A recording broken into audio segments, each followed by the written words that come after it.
안녕하세요. 반갑습니다. 오늘은 2024년 5월 3일 금요일, 지금 이 시간은 오후 9시 10분을 지나고 있습니다. 여러분, 영적인 해방을 위해서는 무엇을 해야 될까요?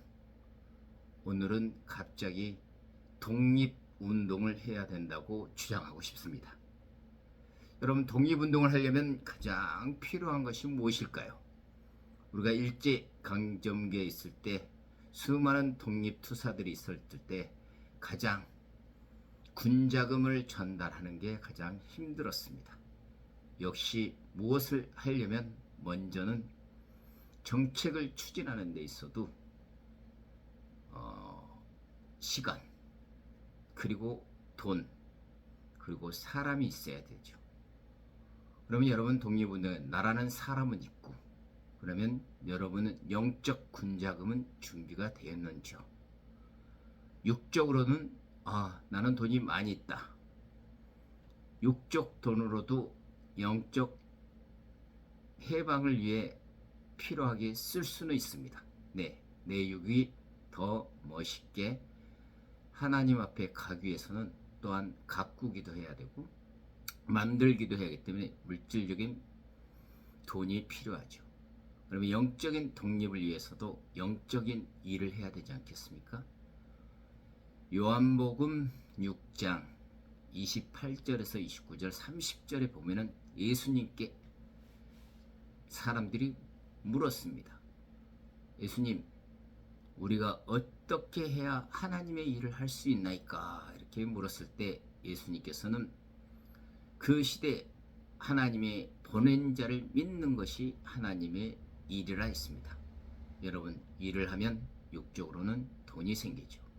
영적으로는 하나님의 일을 하면 의가 생깁니다.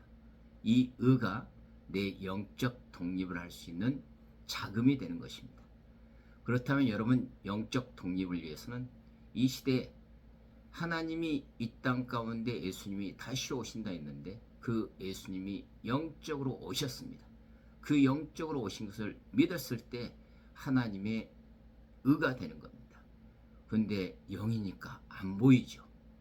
하나님의 역사 방법의 중에서는 가장 중요한 게 사람을 통해서 역사하는 것과 두 번째, 때를 맞춰서 행한다는 것입니다. 그래서 여러분, 오늘 영적 독립을 위해서는 때를 알아야 될 것이고 또 하나님의